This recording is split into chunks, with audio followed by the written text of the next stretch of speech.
Right. Hello, everybody. Morning. Y'all are amazing for being here. It's like you survived Friday night, and you also didn't go to the Bayou Boogaloo that's going on right now too here. So I appreciate that.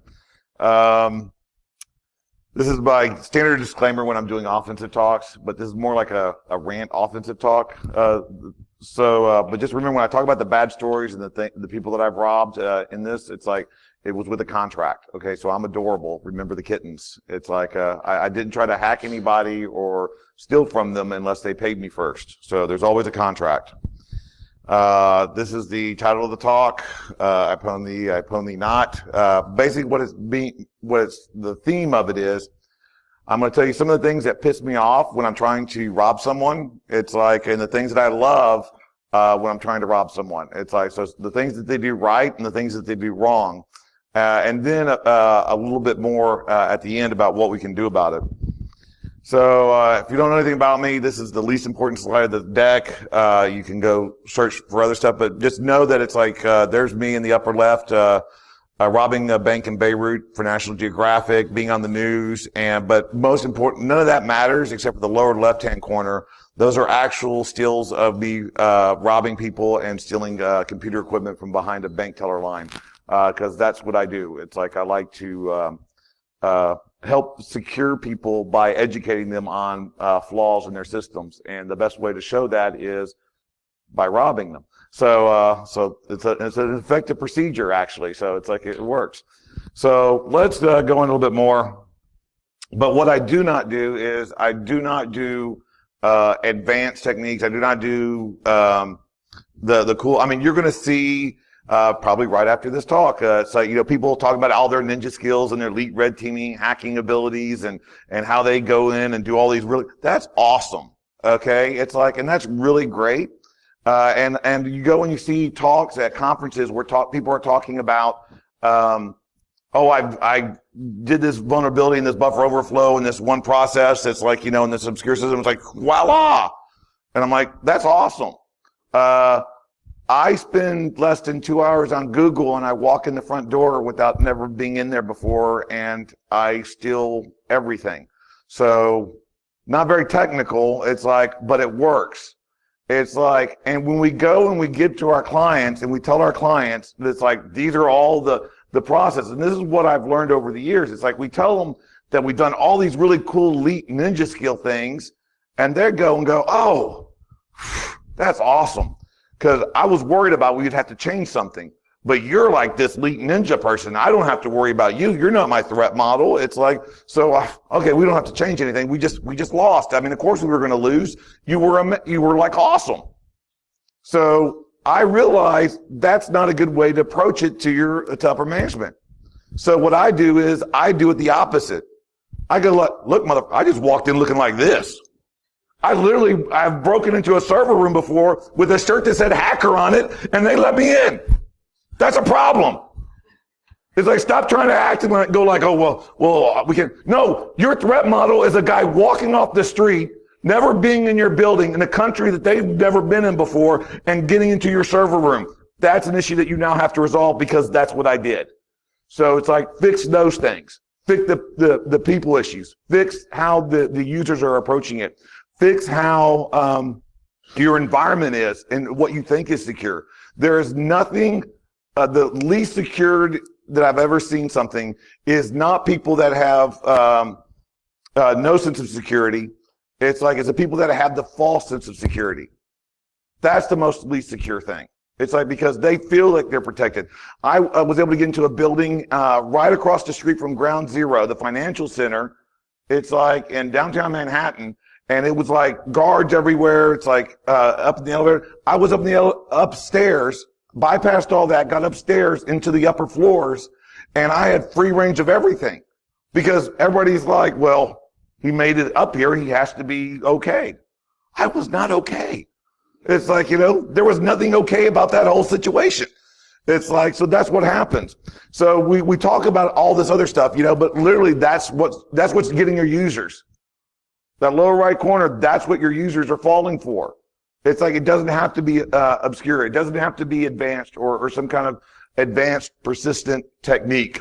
Everybody likes to bandy APT out, They only bandy APT out when they're talking to the shareholders. It's like, oh, we got hit by APT. Well, APT does not stand for advanced persistent techniques, okay? Let's be real. It's like, it stands for adequate fishing technique. That's it. Period. It's like every time you hear someone getting hit by APT, what happens? Like, it comes down to it like, oh, our user clicked on an email. Yeah, that was advanced. Thank you. So, and we got another problem with our companies and our enterprises, because your CEO, your CIO, your CSOs, all your executives and all your C's and O's people, it's like, expect the left. That's what they want. That's what they need. And I mean, that is what they need. That's what they expect from you to build. That's what you need to have. That's where they need to do their business from. The only problem is their budget's for the right. It's like, okay, I can get you that. It's like, how much money do we got to work with?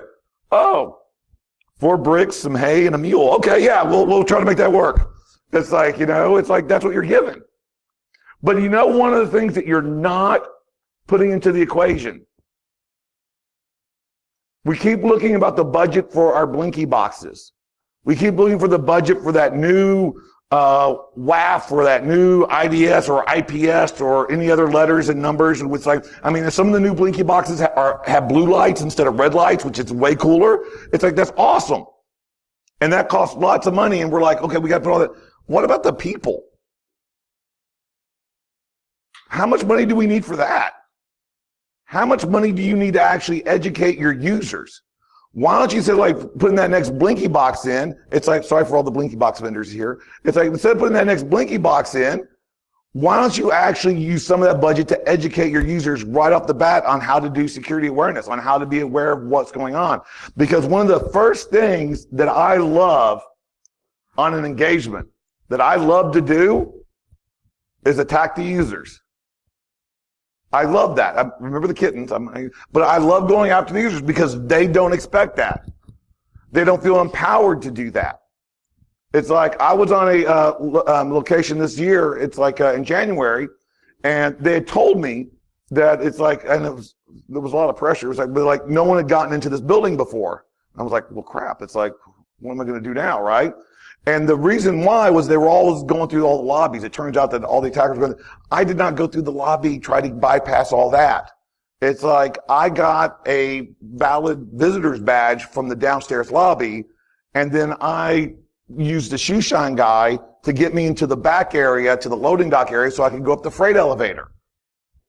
And so I'm there inside the freight elevator. It's like, and I'm on the phone with someone. It's like, because you got to be on the phone because that gives you authority. So I'm on the phone and for 15 minutes because there's another locked door. And then a guy comes out, an employee comes out with a dolly, and all I do is goes like, oh, no, don't worry. You don't have to come. It's like, someone's here. He'll let me in. It's like, I'll meet you at your office. It's like, don't worry about it. It's good. It's like, can you let me? He's like, cool. And he let me in. Was he supposed to do that? No. It's like he saw a visitor's badge, but it was a visitor's badge. It was not the employee badge.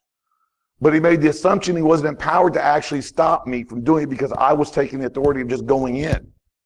It's like, that next day, I go in with a cable, a USB cable, and I tell people, it's like, oh, I'm doing a USB rights check. And I already bypassed everything, so I'm already in. It's like, and through everything now. And I'm actually trying to get caught. It's like, I actually tried to get caught on my engagements because you want to give them a win. You want to give them something to look up to. Sometimes it doesn't work out that way at first, though. It's like, so I have this cable and I say, look, I'm testing your USB policy rights to make sure that you're not able to charge your devices from the computers because that's against our company policy. That's why you have the charging devices, outlets right next to your machine. That's what you're supposed to be using. And so I need to plug this cable in and test it. So I plug in my USB cable, no phone attached. It was literally just the cable. I then reach into my suit pocket and pull out a detonator. Okay. I mean, it's literally a square little blinky light thing with an antenna on it. And I make the whole thing of going, boop, pushing the button. All of a sudden on their machine, Notepad pops up and it automatically types, this test completed successfully. Thank you for cooperation. Smiley face emoji. Okay? How is that legit? Think about that for a second. You plugged in a cable and my notepad popped up. You know, I mean, it's 10 o'clock in the morning in New Orleans. It's like, even I'm thinking that's a little sketchy, right? I'm not operating at 100% at the moment. It's like, sorry, it's like, spoiler alert. But it's like still. And I did that to 8 people all in the same area. The guy who was with me, who was watching, his face, his jaw was on the floor. He's like, what the? I'm like, don't look at me. I don't know what happened either. It's like, that was not supposed to work that way. I mean, I literally had to keep going to a couple more places till I finally got someone to stop me and go, no, you're not sticking that in my machine. I'm like, that's exactly what you're supposed to say. It's like, thank you for that. But those people were not empowered. They felt secure. They felt they were in a secured environment. They felt they were in a secured place, so therefore they could have their guard down. They could trust the people that were there. It's like, that was not just on them. That's not blaming the user. That wasn't a stupid user that let me compromise them. That was an untrained user. That was the fault of information security for not properly training their users on what to expect and making them feel comfortable to say no. Making them comfortable to say, no, you're not supposed to be on my machine. It's like, I need authorization for that. It's like, we're not supposed to be plugging things into our computers. You need to be able to sure your employees know those things. Let's go to one of the things I hate. Besides the CIA, sorry. Just a fed joke. Oops, my bad. It's like, but public spaces that are well monitored and highly visible. Okay? It's like, that's horrible for me. Because where am I going to loiter? Where am I going to where am I going to be able to like hang around and stuff, trying to get my RFID badge cloned? It's like, where am I going to be to plan my walking in behind someone? I hate places like this. And I'll tell you a recent fail that was pretty hilarious. It's like, I was in Moscow in November, and I was visiting Kaspersky because, it's like, they're cool people. It's like, I got some friends there. Don't judge. It's like, I see people judging. It's like, I know where the feds are now. So that's awesome. So I go visit Kaspersky's building, and they were on point. It's like, so I'm the kind of guy that it's like, I don't do this just for a living. I like to, break in and rob people. No.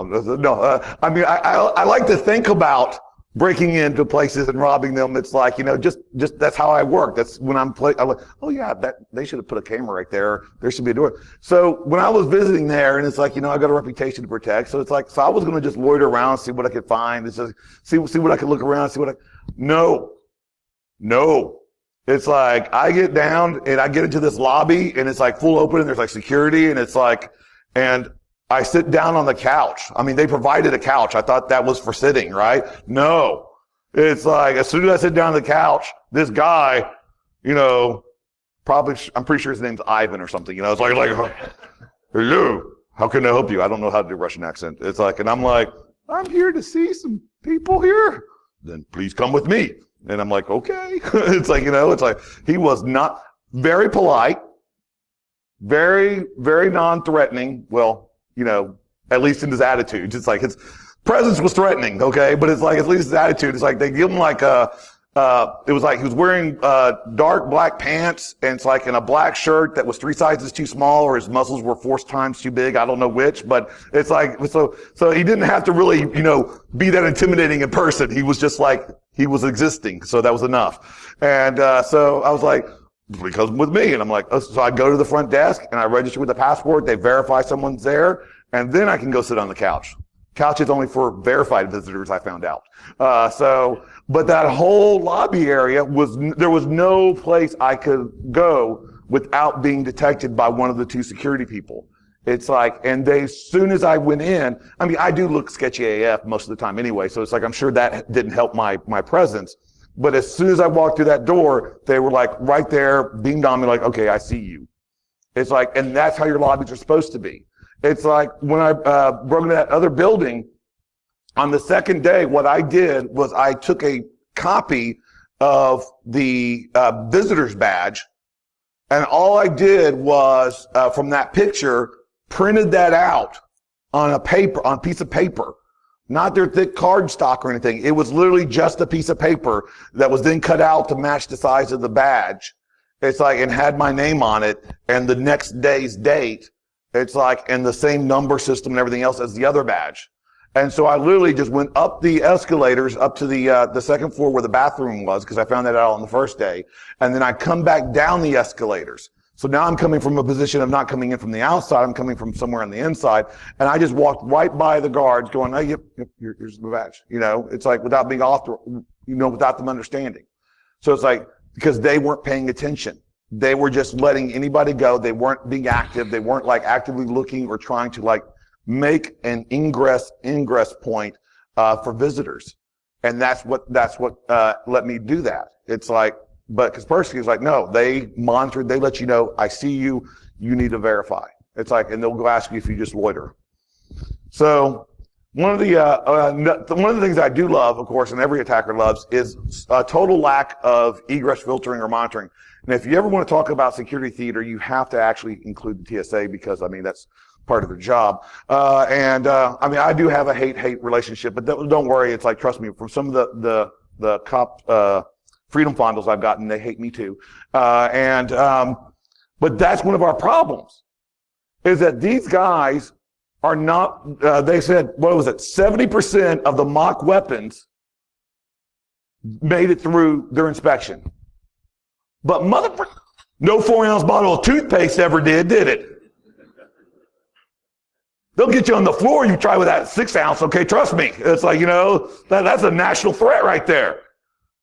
It's like, and I mean, there was that one time with the shampoo that we're not going to discuss because I'm still hurting from that one. But it's like, but that's the problem. It's like, how are they monitoring?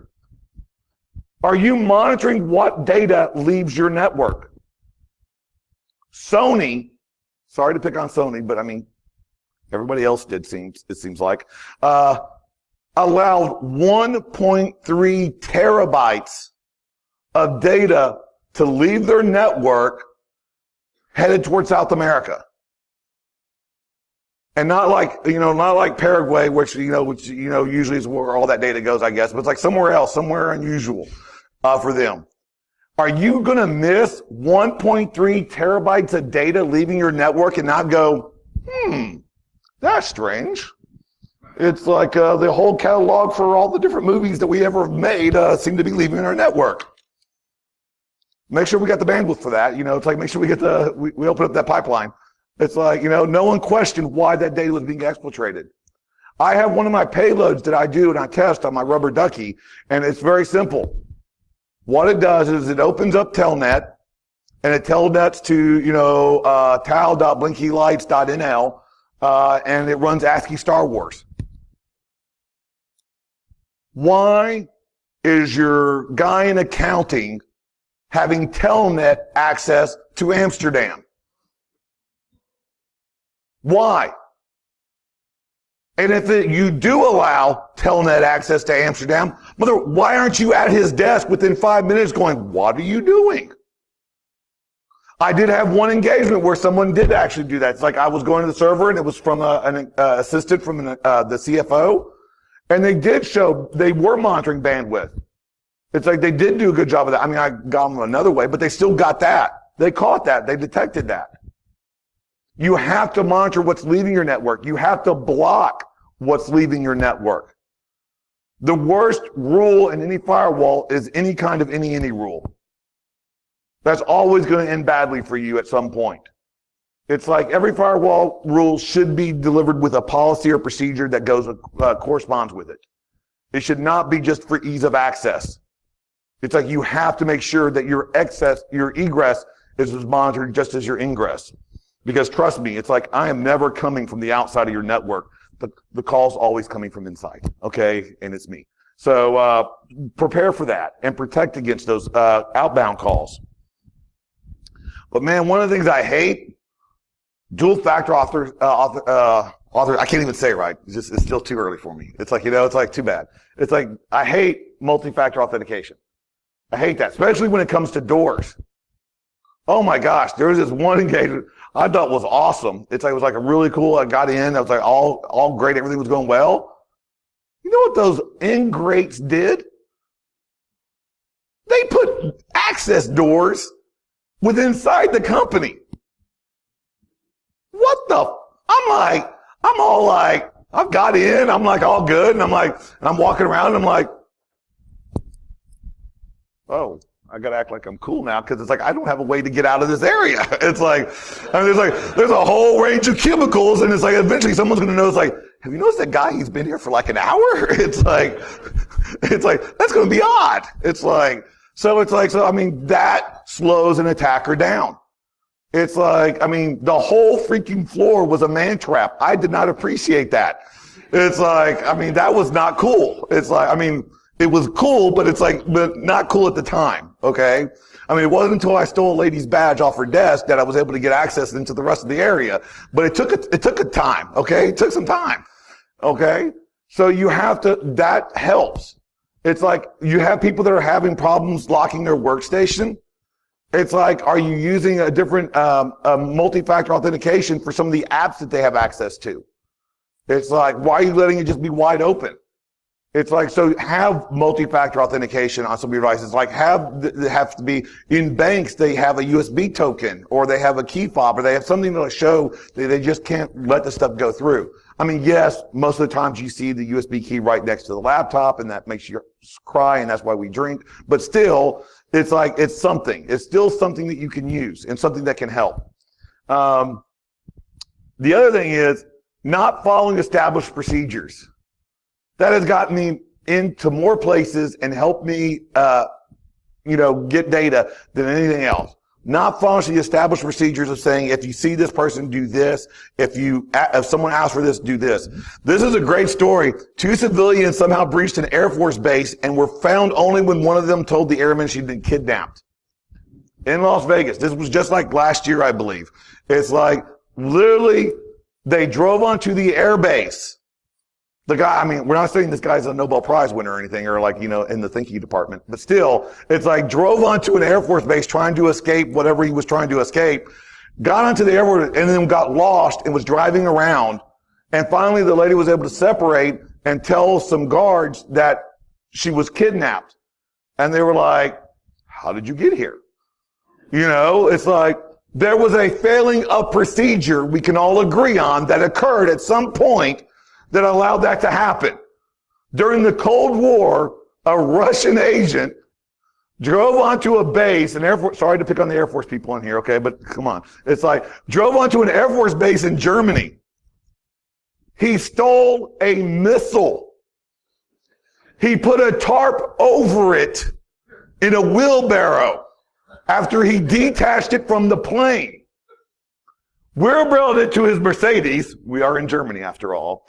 Wheelbarrowed it into his Mercedes, stuck it in the back seat, put a red flag, because that's German traffic laws, on the tip of the missile sticking out, drove it back to his apartment, and then disassembled it and shipped all the pieces to Russia through their mail system. It's very efficient, I've heard. So there you go. I will have to think we all should agree some procedures were skipped in that incident, okay? Some people may have not done proper procedures. It's like, procedures are not just a way to punish your employees. If you're using procedures and policies as a punishment tool, you're doing it wrong. Your policies and procedures are there to empower them, to shield them, to make them feel comfortable in saying, I'm sorry, we have a procedure, you can't do that. That gives them the shield to actually do the right thing. Because they're not thinking about getting caught and getting in trouble. They're thinking about proactively, no, I don't have to blame it on me. It's not me stopping you. It's the procedure. I'm sorry. Our process is you can't come in unless you have your own badge. I can't open the door for you. And trust me, I've broken into places and stuff, in a wheelchair, and I've done that look, and they still do it, and that's wrong.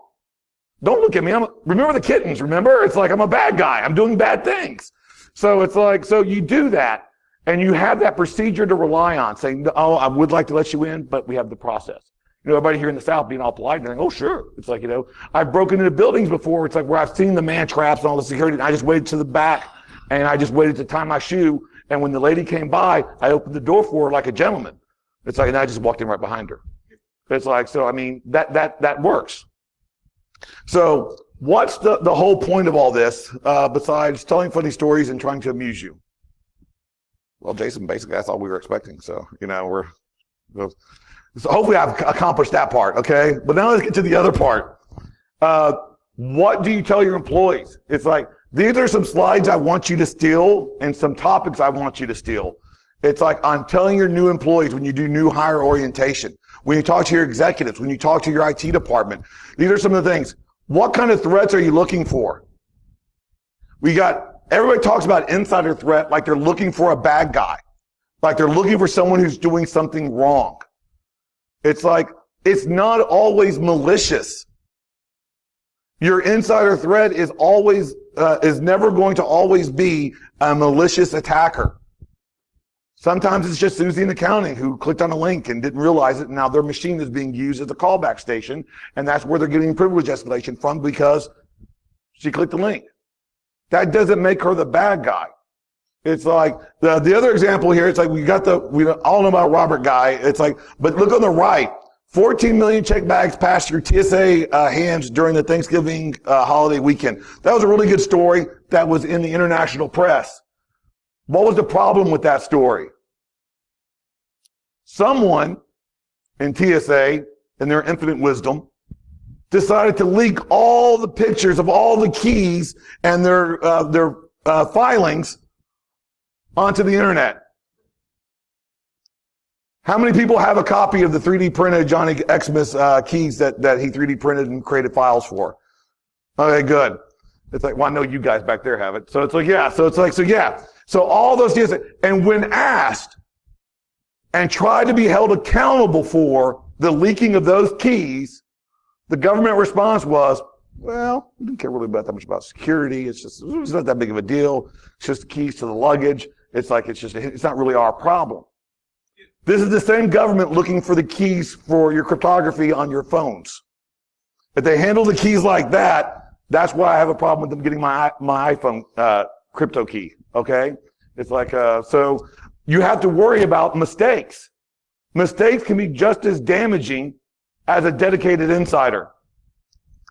Also, in this picture, who do you ask for identification? Every single one of them. I mean, I will, for extra credit, I will admit that the guy in the lower one, it's like he's a security officer. It's like he's got an actual ID badge, but you still ask everybody. It's like you have to enforce that policy. You have to make sure people are adhering to the badge. Because how about one of these people lost their job that day and then try to come back? Badges have to be visible. It's like, I remember being, when I was way younger and more of a jerk, I know it's hard to believe, but I was. But when I was more of a jerk, it's like at this one location, I noticed the CEO of the company didn't have his badge on. And our company policy and procedure said that if you did not have your badge with you that day, you forgot it or left it at home, you had to go to the receptionist and get a visitor's badge and wear that the whole day. And I made the CEO, the owner of the company who pays my paycheck, go to the receptionist and get a visitor's badge and wear that till his assistant went to his house and picked it up for him and brought it back. But still, he went and got that, he still got that visitor's badge with me. That wasn't a kudos on me. You know, I'm sort of an a-hole. It's like, that wasn't on me. That was on him. He lived by that policy. He showed every single employee in his company that that procedure was important, that policy was important, and it had to be adhered to. How many other people in that company were going to be able to use the excuse, well, I forgot my badge, but it's not that big of a deal? If the CEO of the company is using a visitor's badge, then everybody's going to use it. If your CEO adheres to the security policies, everybody has to. That's why upper management buying into the process is so important. It's not just about funding. It's about the culture that you're creating.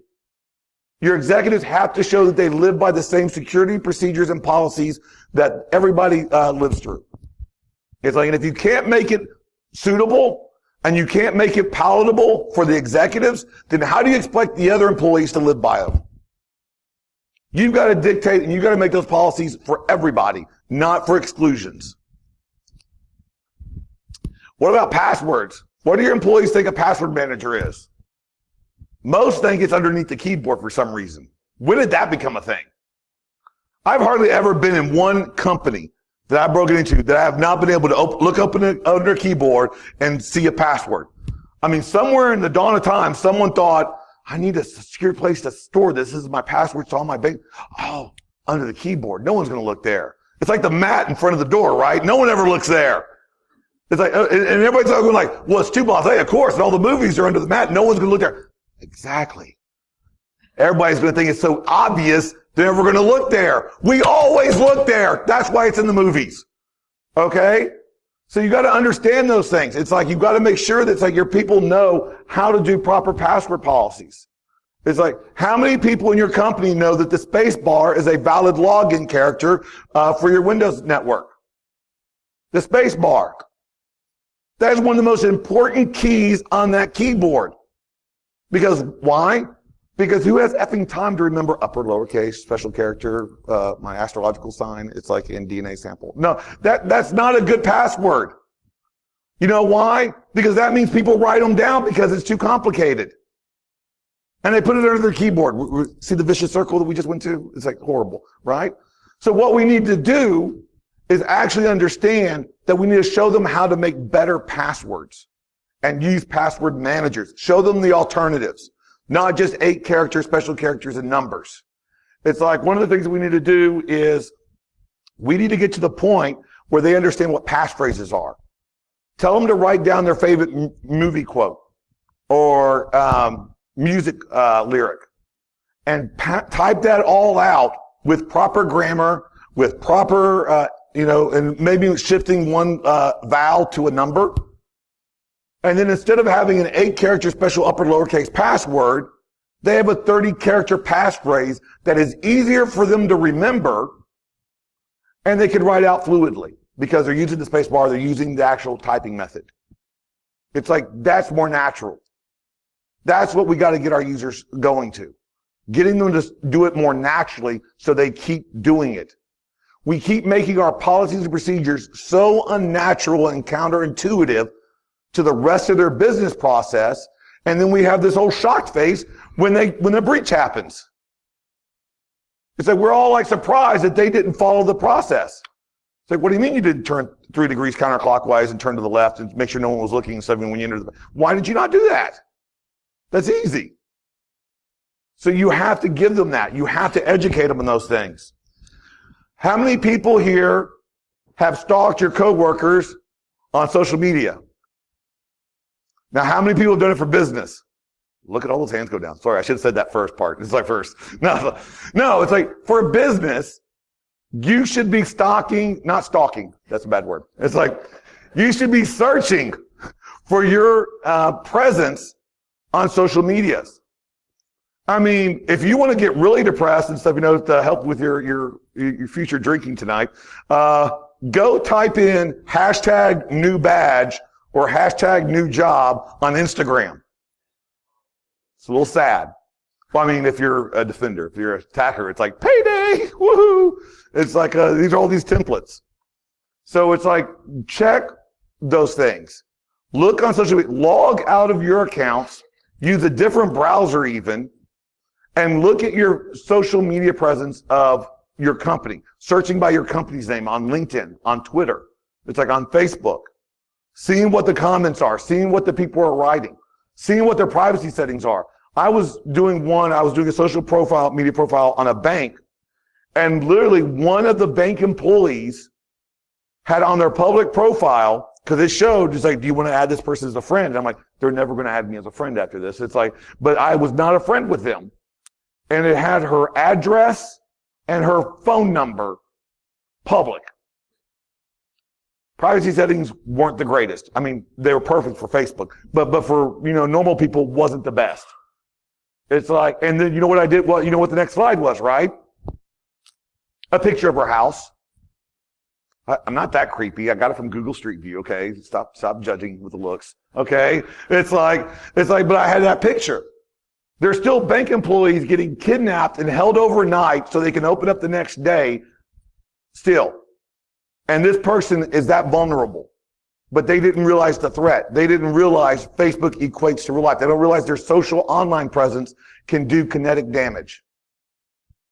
They didn't realize that. They didn't correlate those two. That's part of your job to let them know and let them understand that. So you have to let them know that what they post online can affect them. One of the best spear fishes I've ever done was to the guy who hired me, the CEO of the company. It's like, it was a long story, but it's like, and I started off with his Twitter account because he told me what conference he went to, and I was able to correlate and impersonate one of the speakers from there.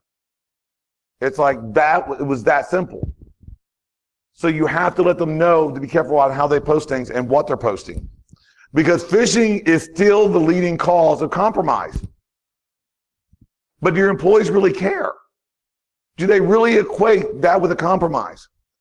If your employee clicks on a link or goes to a website and compromises the machine or downloads a virus, what happens to them? Exactly. Why aren't they being punished? If you have a delivery driver and his job is to do deliveries and he gets in a car wreck with that vehicle, does he get away scot-free? There's a talking, right? By the third time he wrecks or totals a van, is he still your employee? Probably not. So why aren't we holding to the employees that are doing the damage electronically to the same standards? It's like the delivery driver lost you $100,000.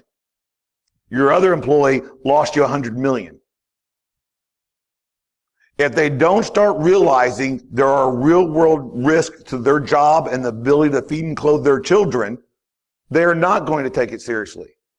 The first time a user clicks on a link, it's like they should be counseled. They should go back to re-education to security awareness training. The second time, it should go in their file, and they should be counseled again, and they should be on some kind of restrictive access through the network on what they have access to. And the third time an employee clicks on a link to a phishing email that could potentially jeopardize your company, they're terminated. And guess what happens then? Then it becomes real. Oh, crap got real now, right? It's like, look how quiet everybody's at, because everybody's like, crap, I've clicked on so many links. You know, it's like, it makes you think a little bit different about it.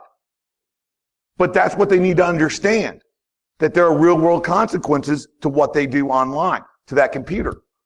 Everybody's guarding all the tellers at the bank. If a guy comes in with a ski mask and shotgun, they're doing everything correct. They know exactly how to judge his height.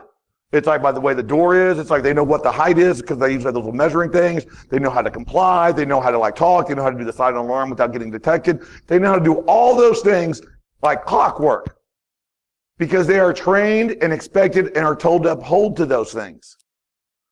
But a guy dressed like me or in a suit with a USB drive, well, I don't know. Come on, click. I literally robbed a bank once with a blue one of these work shirts that said DEF CON on it. It was blue and it was black letters that said DEF CON with a fake name that I had no ID, and I have a lot of fake IDs, but I didn't even have one for this name that I came up with a fake company that didn't exist and a number, Lord knows where it went, but it was the same area code. And all I did was log into the vendor area, the vendor list, showing that I was visiting the site. I was there for elections because there was brownouts from the main headquarters, and I had to check to make sure all the UPSs and APCs are connected properly, and all the machines are getting backup power in case something goes wrong at the teller machine. They walked me through the whole bank, through the drive-through area, through the back office, not the big shiny vault. You know, that's for show. But they showed me like the big filing cabinets where all the money is. It's like I put a drop box behind the bank manager's desk. I mean, I didn't have to, but once again, I'm a jerk sometimes, and I thought it was funny to compromise the bank manager. So it's like I put it behind there. So instead of walking away with a couple of thousand, I'm walking away with a couple of million.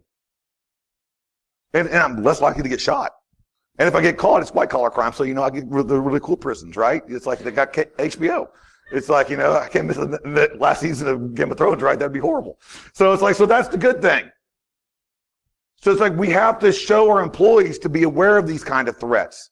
And they need to understand that they're responsible for these threats. And we need to train them. The tellers are trained on what to do for an attack. So do your accounting people. And what metrics do you have that help you justify your budget and your actions? How many people here have reports that they give to their upper management about how many firewall hits they get that are potential attacks? Or IDS alerts? How many IDS alerts go off? Or how much spam email or how much possible malicious email comes through the gateway?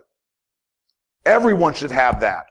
Because that is hardcore numbers and metrics that when you go the next year to your company and you go to your manager and you say, hey, do you notice how nothing really happened this year? You're welcome. We did our good job. We didn't see nothing. If you can give us $2 million more, we'll make sure nothing happens next year that you can see. You'll see no discernible change except for a $2 million decrease in your annual budget. It's like, isn't that great? Why are you walking out of the room now? It's like, that's the problem. If we do our job, they see less. You have to find ways to make them see more. Give them numbers, give them metrics, give them pie. Everybody loves pie charts. It's like, give them those kind of metrics to go by. Show them those things. Let them understand that. It's like, and then it's a lot easier to get that budget for your blinky boxes. But you should be spending some of that on, security education for your employees as well. Because educated and empowered users, can you ever have enough? It's like, Jayson, I've noticed a consistent theme in the last decade of your talks. Really? Is it really? Because that's what I've been trying to do. I hope that's like, I'm one of those guys that tells the joke, thinks the joke's so funny, I keep telling it to you. Like, yeah, we know it. I'm that guy. It's like, and y'all, I have some of my friends there shaking their head. Yes, Jayson, we know that. Good. So, your blinky boxes help. Your procedures and policies help. But at the end of the day, if you have Bob in accounting just clicking willy-nilly on anything because he doesn't really care, you still have a problem that needs to be fixed. So,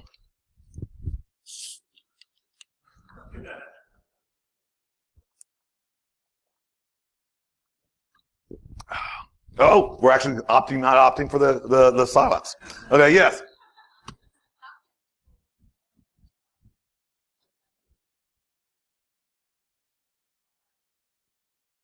Well, they can go to security awareness training classes. It's like that I provided at Black Hat. It's like, I'm not going to pimp out that much. But they can do security awareness training classes. You can create your own internal security awareness team. One of the things that you can do is gamify. Because you know why? People don't like your data. They don't care about your data. Your users don't care about your data. So you're not going to be able to get them like, hey, do you want to protect the van today? It's like, we got alarms, but we need you to standing outside watching to make sure no one robs your van. It's like when we take it home with you. It's not going to happen. Gamify it.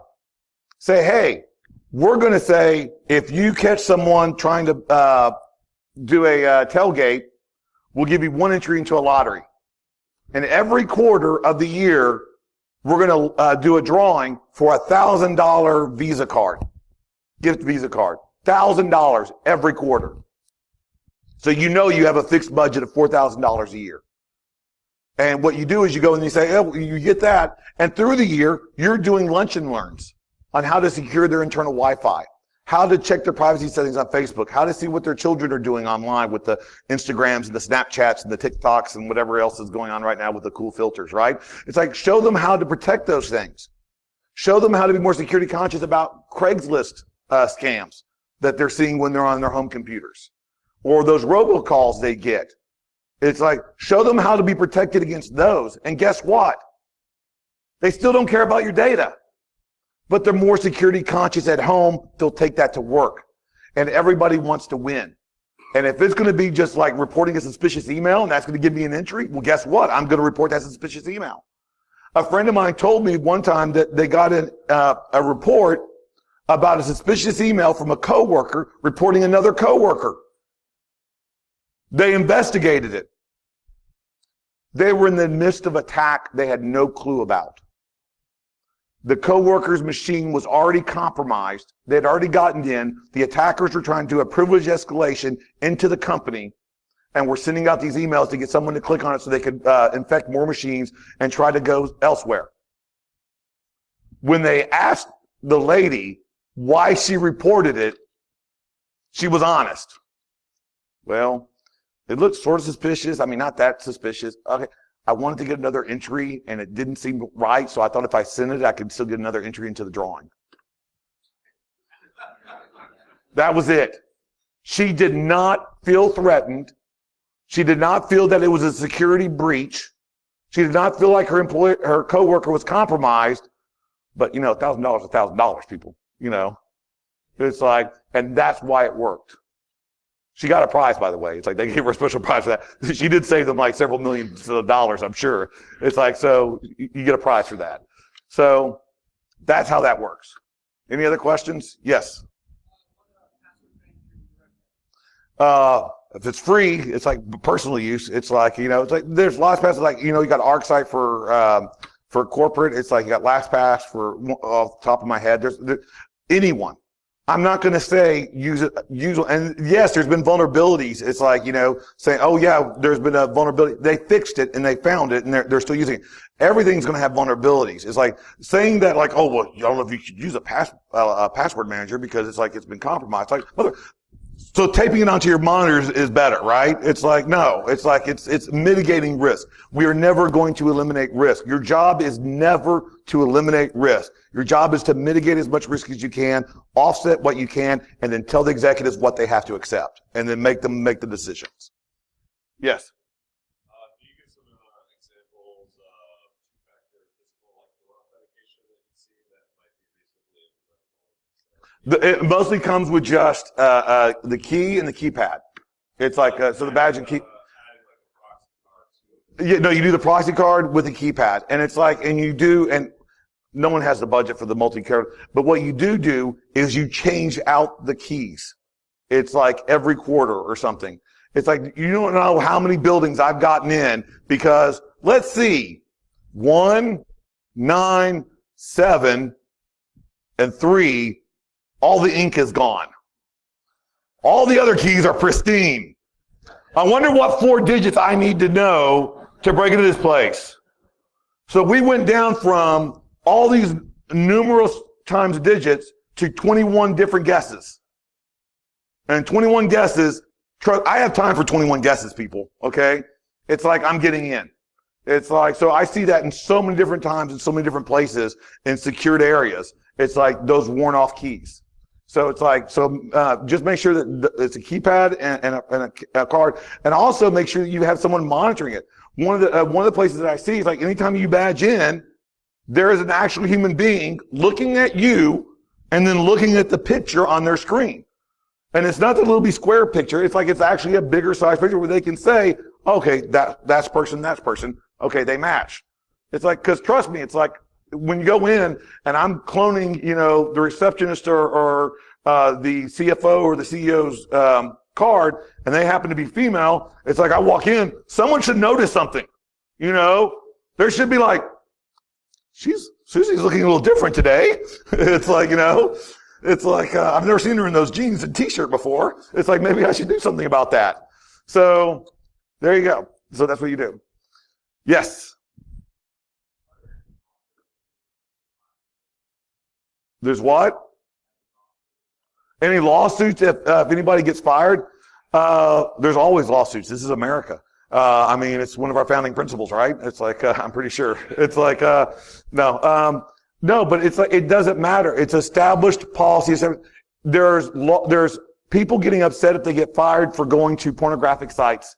You don't allow them to do that. They get fired if they do that.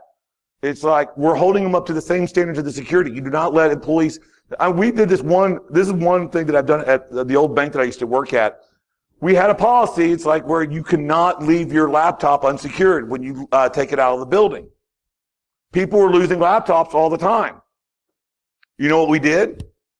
We instituted a policy that anybody that loses a laptop has to pay the company over $200. to replace the laptop, to revision it, to do the time and do the effort to get, they had to pay $200 out of their paycheck for every time that happens.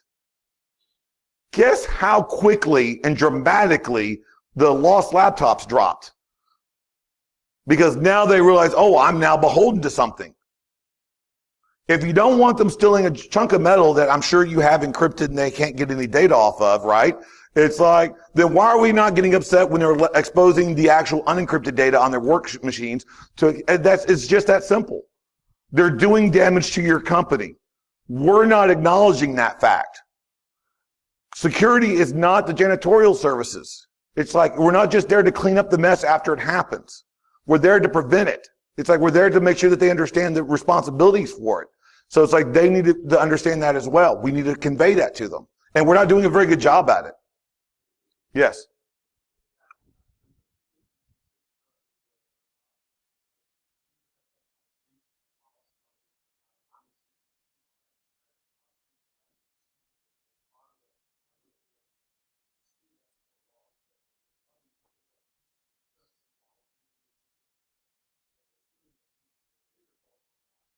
Yeah. My thoughts on companies suing employees that have caused them ransomware or virus, like, yeah, it's like, I'm sorry. It's like if my delivery driver decides to, take a little, a little something before they go driving, and then they drive and they hit like 3 or 4 cars on their way down. Well, guess what? I'm going to be sued. My company's going to be sued. But I'm sharing the joy. I'm sharing that love. It's like, as soon as that happens, I'm going to be suing the employee because they're responsible for it. That's the thing I don't understand. And I've done this before, but bear with me. It's like, it bears repeating. It's like, I love playing video games. Okay. Love WoW. Been playing PUBG. A lot of cheaters there, but screw it. It's like, Fortnite. It's like all those. It's like Call of Duty. It's like, I love playing first person shooters. They're awesome.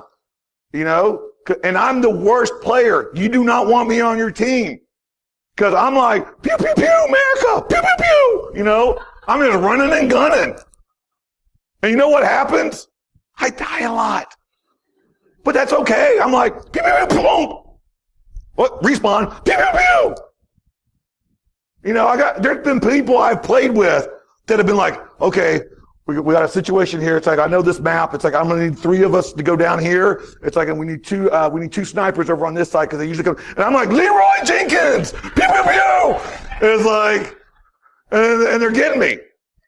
Now, if you put electrodes on me and I got a shock for every time I got hit, pew, pew, pew, America, pew, my posture would change. Once I feel repercussions to my actions, they change. We're not allowing the workers to understand that there are repercussions for their actions. That's all. It's not a blinky box change. It's a mindset change, which is 10,000 times harder to do, but has to be done. And we have to have conversations about it. Yes. I was joking about the PPP thing. Come on, there's feds in here. Okay. I was not encouraging or talking about, okay. For active shooters, I've seen people talk about it. It's like one of the things that I've talked about from a threat perspective is how do you alert the users? It's like that there's a risk going on. I've always said if you see something suspicious or someone's coming in, it's like you do a general announcement saying, we need a Mr. Periwinkle to the front office. Periwinkle to the factory floor. It's like, it doesn't have to be periwinkle. That may be obvious. Okay. But I like saying code periwinkle. I just like saying periwinkle. But still, it's like you have that code. It's like you let people know when someone asks for that person's name, there's something going on, huddle in place, have a escape path. But I don't really know what the answer is to active shooters because obviously it's not about taking care of guns. It's like, don't get me political. It's like, this is a bad time to ask me that because I literally last week was having to go onto a website to look for a bulletproof hoodie for my 13-year-old daughter because she's starting high school, and that's what we do now in this country is when we get our children ready to go to school. So Yeah, I don't know a great answer for active shooting. It's like you try to, make sure people are aware of it. That's one of the best things, and you make sure that there's escape class. And, bulletproof, backing on the desk wouldn't hurt. But, I mean, yeah, I don't have anything else for you on that one. Huh? Run, hide, fight. Yeah, it's like, yeah. Everybody should know exactly what they can do to get out. It's like, I was having a discussion with my daughter, and I was telling her, it's like, we have a tendency in our family to be like the hero complex. Let's go do stuff. We go make things better. It's like, I was like, you run. Okay? You are not a hero. You run. It's like, you get out of there. And she told me her escape plans. And in 2 of her classes, she admitted that's like, yeah, I'm screwed on these 2 classes. So basically, my daughter admitted in 2 classes, she will die. It's like if it occurs during that time period. 13 years old, that's her reality. So. Wow. Thanks for killing the mood. I had everybody with the pew pew all happy and we were going to do good. And then you're like, man, okay, there better be another question. We need another question on this one. Okay. I'm going to pay someone $20 to come up with another question. Thank you. Yes.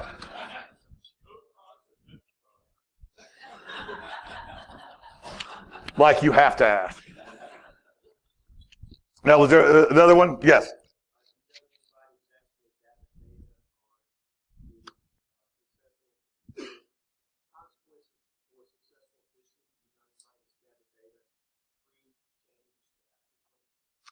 No, that would be nice to have. One of the things that we also like we deliberately like to suck at in our industry is sharing successes and sharing failures. It's like, because we don't want anybody else to know, because competitively it's like, well, we don't want them to know what we're doing good. They may do that or they may counter it. It's like, so we really are bad about sharing that kind of data. So it's like, I don't have anything good off on you. And I think I'm actually done now, or got 2 more minutes, but I got 2 minutes. Well, no, actually I am done. Okay. Thanks, guys. I appreciate it.